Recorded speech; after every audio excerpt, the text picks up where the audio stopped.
नमस्कार, आपके साथ मैं हूं दीपिका। काम्या पंजाबी ने किया है अंकिता की सास यानी कि विकी की मां का सपोर्ट, क्योंकि लोग उन्हें भर भर कर कोस रहे हैं। लोग उनसे कह रहे हैं कि वो नेगेटिव रोल कर सकती है सास का, और इसे लेकर बहुत सारी मजाक भी उड़ाई जा रही हैं, जिससे जैन परिवार जरूर आहत होगा। विकी तो होंगे ही।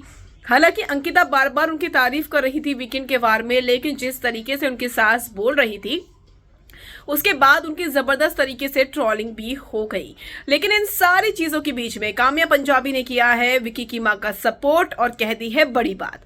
दरअसल विकी की मां कुछ कह ही नहीं रही थी। असल में अगर हम ध्यान देंगे तो बिग बॉस ने खुद ही भिड़ाया है इन लोगों को। चलिए आपको बताते हैं कि आखिर काम्या पंजाबी क्या कुछ कह रही है विकी की मां के बारे में, और उनको कैसे ट्रोलिंग से बचा रही है कि भैया मत करो ऐसा किसी इंसान के साथ, बल्कि वो तो बहुत हंसा रही थी।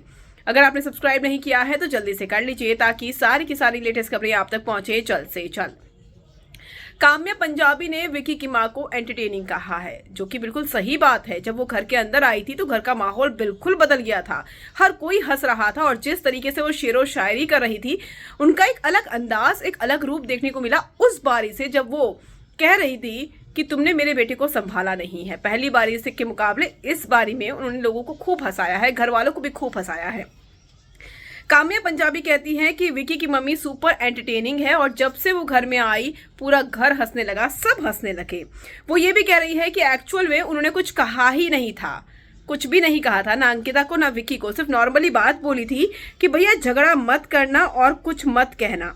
लेकिन बिग बॉस तो बिग बॉस है, बिग बॉस कहाँ मानते हैं। बिग बॉस ने बुला लिया थेरेपी रूम में, और वहीं से बात निकलकर सामने आ गई। अगर बिग बॉस थेरेपी रूम में नहीं बुलाते तो ऐसा होता ही नहीं। दरअसल बिग बॉस चाहते थे कि वो कुछ बोले, इसीलिए उन्हें थेरेपी रूम में बुलाया गया था।